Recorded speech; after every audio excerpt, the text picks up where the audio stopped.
감사. 그렇습니다.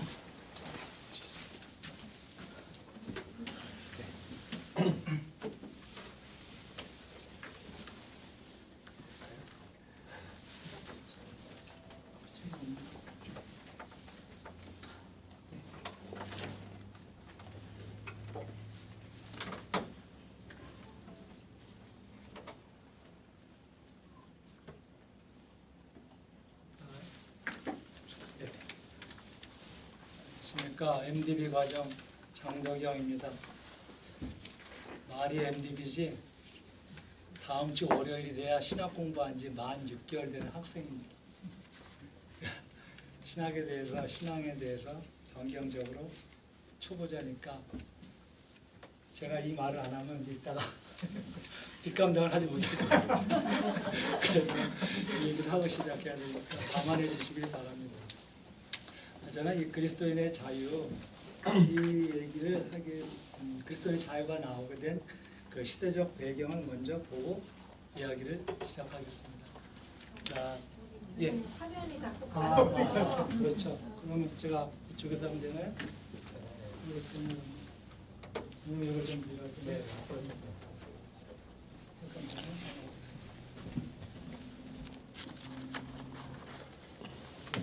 저기 가운데서 하면 되나요?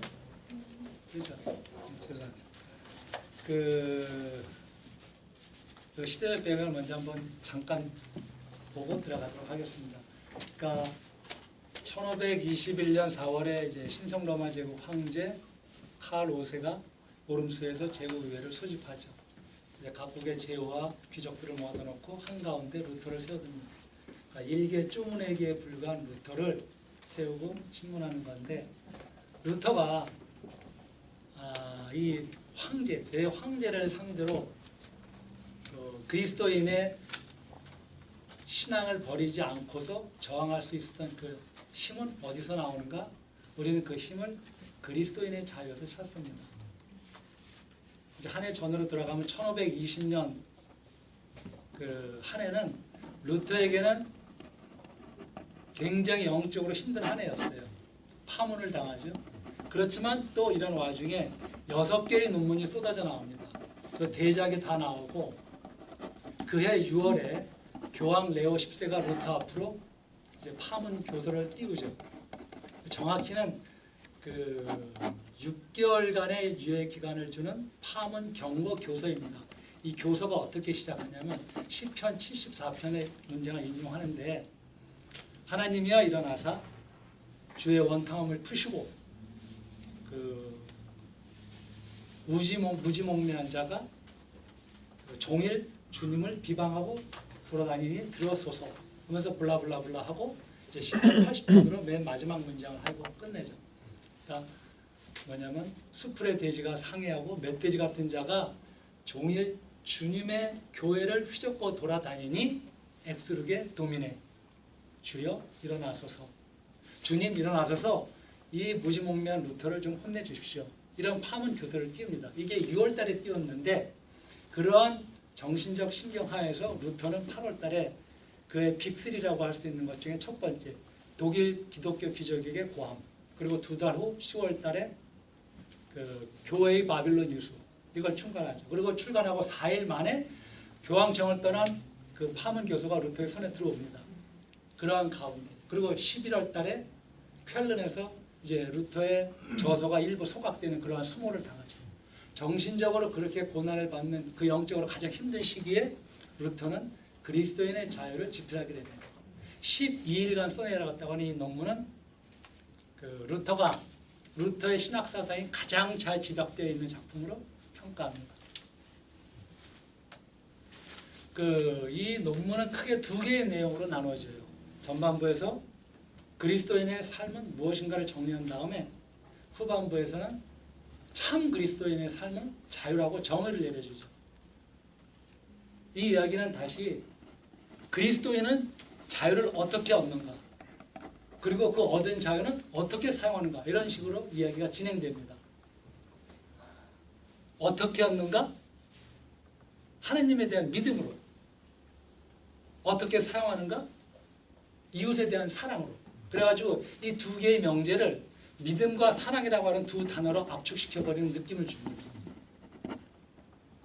제1명제를 통해서 루터는 그렇게 말하죠. 율법의 행위로 구원을 받는다함을 생각하지 말고 의롭다함을 생각하지 인정받으려 하지 말아라. 그리고 두 번째 명제를 통해서 이웃에게 선행을 베풀어라 하는 것이죠. 두 명제는 분명 우리 외관성만 놓고 보면은 상충합니다. 만물의 주이면서 만물의 종. 그러나 루터는 이 상충되는 두 개의 논리를 놓는 맨 앞에 놓고 일관되게 조화롭게 설명하면서 이야기를 끝까지 밀고 나갑니다. 만물의 주, 만물의 종 이 두 단어가 들어가는 성경의 구절이 몇 개 있어서 그것만 인용하고 각각 분해해 보겠습니다. 고린도전서 9장 19절. 내가 모든 사람에게 자유하였으나 스스로 모든 사람에게 종이 된 것은 더 많은 사람을 얻고자 합니다. 갈라디아서 4장 4절. 그리스도께서는 만물의 주였지만 여자에게서 나셨고 율법 아래 나셨다. 그죠? 빌립보서 2장 6절. 하나님의 형상과 종의 형상을 입은 자유자인 동시에 종이셨다. 이 얘기죠. 제1명제를 한번 보도록 하겠습니다. 그리스도인은 전적으로 자유로운 만물의 주이며 아무에게도 예속되지 않는다.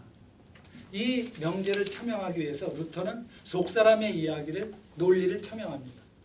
그러면서 이제 장자권의 이야기를 끌어들이는데 알다시피 장자라고 하는 게 뭡니까? 우리 형제에 대해서 다른 사람에 대해서 제사장이면서 왕입니다. 우리는 예수 그리스도와 결혼의 법칙에 의거 영적으로 결합하여 그리스도께서 갖고 있는 제사장직과 왕직을 이미 몸을 받은 사람입니다.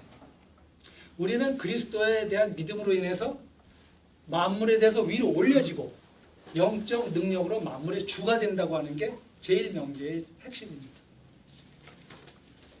그러면서 이 만물을 지배할 수 있는 영적 힘, 이 힘의 근원이 되는 믿음이 주는 세 가지 은혜를 이제 나열하죠. 그 세 가지 바뀌었네요. 믿음이 주는 세 가지 능력 혹은 은혜가 나오는데 그 첫 번째는 우리가 계속해서 공부하고 있는 율법으로부터의 자유입니다. 해라, 하지 마라 613가지나 됩니다. 그리고 우리가 공부한 바와 같이 신약으로 넘어오면서 더 강화되죠. 마음속에 음심을 품은 것조차도 죄가 되니라. 우리는 이걸 지킬 수가 없는 거예요. 그래서 이걸 입수할 수 있는 게 바로 그리스도에 대한 믿음, 그리스도와 영적 결합하는 것 외에는 없다는 것이죠. 그러면서 루터는 여기서 한 가지 로마서 7장 남편이 있는 여인 이야기를 끄집어냅니다. 남편이 있는데 버젓이 있는데 아내가 다른 남자를 생각하는 것은 좋지 않지. 그러나 남편이 죽은 다음에 그 여인이 그렇게 행동하는 데서 누구도 얘기할 수 없는 거예요. 좀 이상한 얘기는 하지만 그와 마찬가지로 우리는 율법으로부터 죽었다고 합니다. 우리가 죽은 건 아니죠. 우리를 대신해서 그리스도께서 십자가에 달려가신 것이죠. 그러므로 인해서 우리는 율법으로부터 자유롭게 된다고 하는 얘기가 나오는 겁니다. 그래서 이 이야기를 인용했고, 둘째, 믿음이 주는 두 번째 은혜는 믿음의 대상 하나님을 경외하게 된다고 하는 거예요. 하나님께 드리는 가장 고귀한 예배는 진실과 의로움과 신뢰하는 사람에게 돌리는 모든 것을 하나님께 돌리는 그 자체다라고 하는 거죠. 믿음은 하나님께 속한 것을 하나님께 드림으로써 진리와 의를 이룬다했어요. 그리고 세 번째, 혼인의 영원한 관계. 그리스도와 진정 한 몸이 된다는 것이죠. 영적으로. 우리는 이제 많이 했던 것이죠. 결혼의 법칙 많이 했던 것이죠. 우리의 죄와 죽음과 저주가 그리스도의 것이 되고 그리스도의 은혜와 구원과 사랑, 믿음 이 모든 것이 우리에게 전가된다고 합니다. 이렇게 세 가지가 바로 믿음이 주는 능력, 은혜를 나열하는 거죠. 그래서 제1명제를 정리하면은 이렇게 됩니다. 그리스도인은 만물로부터 자유로우며 자유로움으로 자기를 의롭게 하고 구원기 위해 어떤 행위를 필요로 하지 않는다는 것이죠. 다시 한번 말씀드리지만 그리스도인은 믿음에 의해서 우리가 만물에 올려지고 영적인 능력으로 만물의 주가 된다고 하는 것이 제1명제의 결론이 됩니다. 두 번째 명제, 이제 반대되는 거겠죠. 그리스도인은 전적으로 충실한 만물의 종이며 모든 사람들에게 예속된다라고 하는 거예요. 율법의 행위가 아닌 믿음으로 의롭다함을 받는다? 그렇다면 더 무엇이 필요하겠는가 하는 것이죠. 모든 것을 행하고 홀로 의에 충분하다면 왜 선행이 명령되는가 하는 것입니다. 이제 여기서 루터는 겉사람의 논리를 내세웁니다. 아까는 속사람이었죠. 겉사람의 논리를 내세우는 거예요. 그렇다는 것이에요. 우리가 완전히 영적인 속사람들이라면 그 말이 맞다는 거예요. 선행 거기까지는 아니고 믿음만으로 충분하다는 것이죠.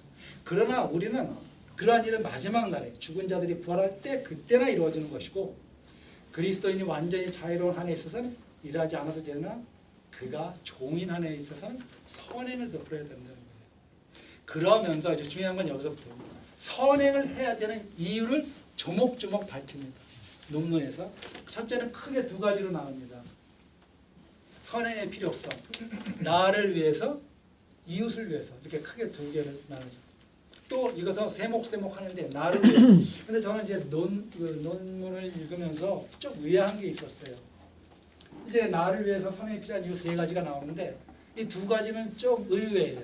신학적인 얘기를 쭉 내려가다가 조금 현실적이고 이건 좀 의외지 않느냐. 제가 개인적으로 그렇게 느꼈습니다. 그 세 가지 이유가 뭐냐면 첫째, 게으르지 않기 위해서라는 거예요. 그래서 굉장히 본질적인 현실적인 얘기죠. 게으르지 않기 위해서. 둘째, 내 몸에 필요한 것을 공급하고 보존하기 위해서라고 하는 거예요. 이것도 그렇습니다. 그래서 저는 좀 이걸 하면서 이런 이야기가 왜 나올까 하는 걸 좀 했어요. 세 번째만이 이제 좀 신앙적이죠. 오직 하나님 한 분만을 기쁘게 하기 위해서가 필요하다는 것이죠. 그런데 이제 이 이야기보다 더 중요한 건 뭐냐면 우리는 온전하게 지어지지 않았다고 하는 거예요.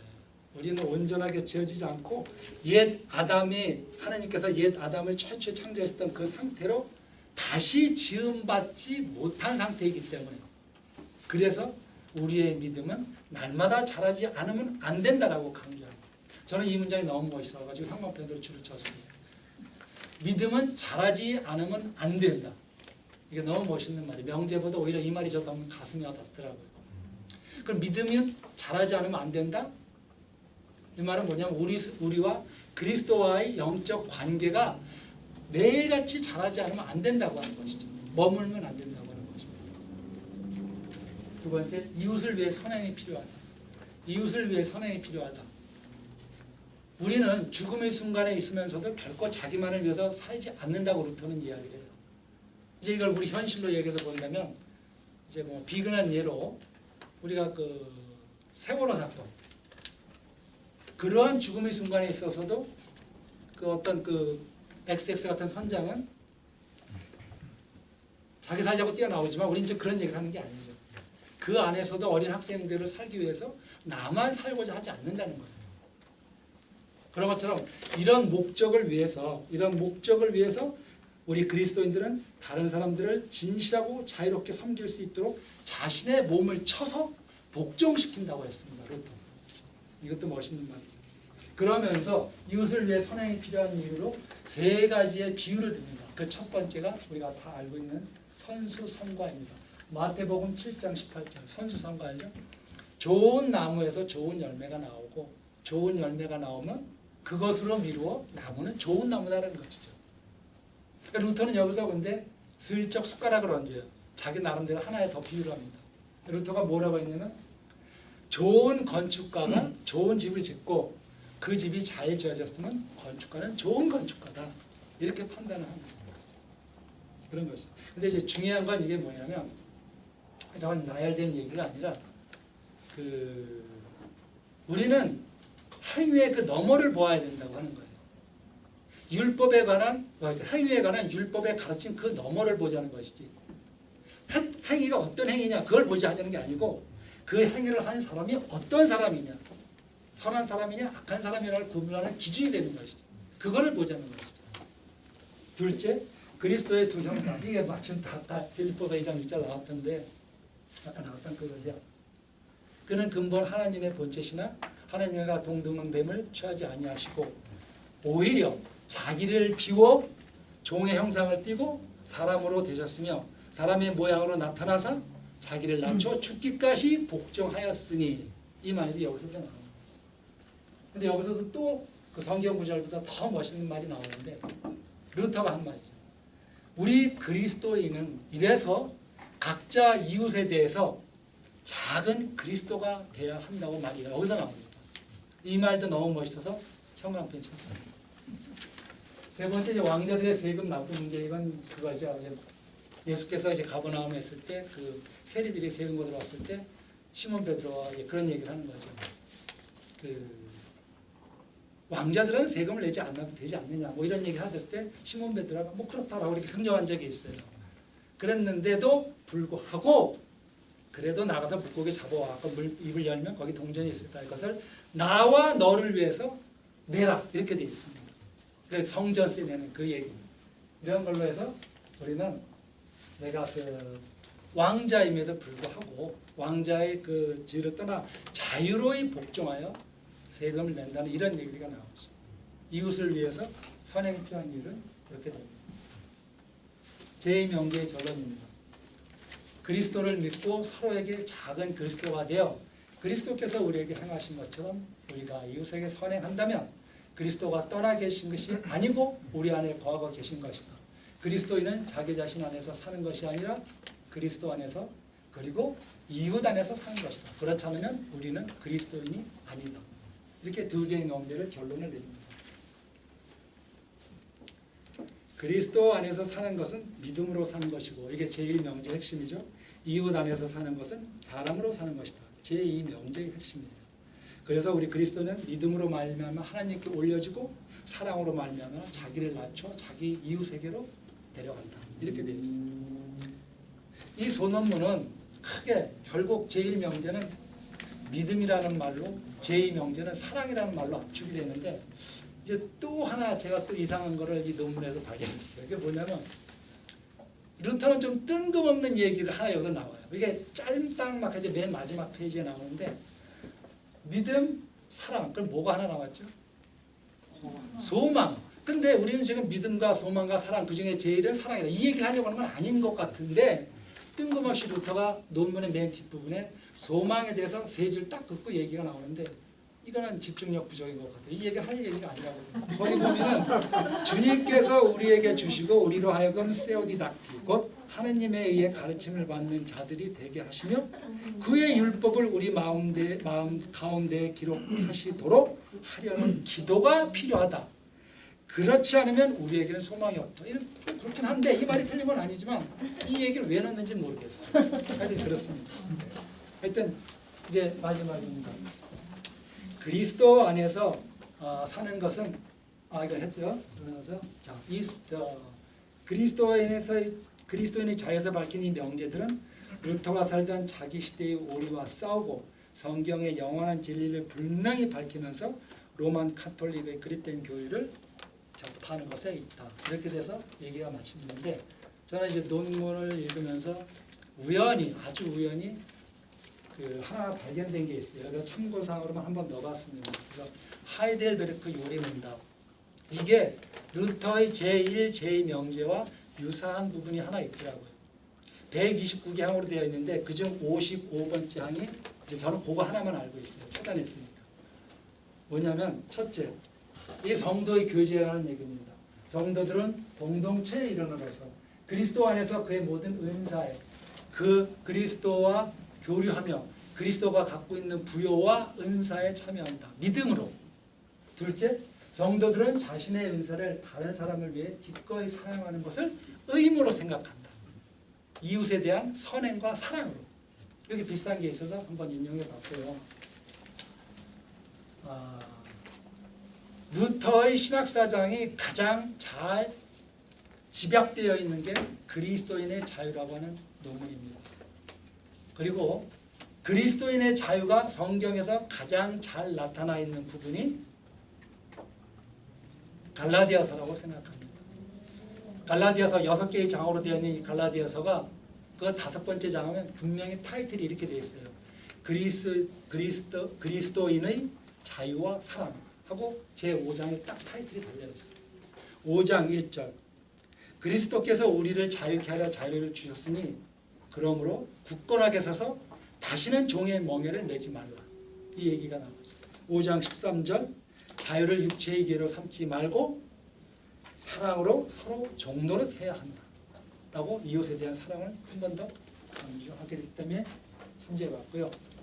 이제 논문을 읽고 느낀 소감을 두 문장으로 정리해봤습니다.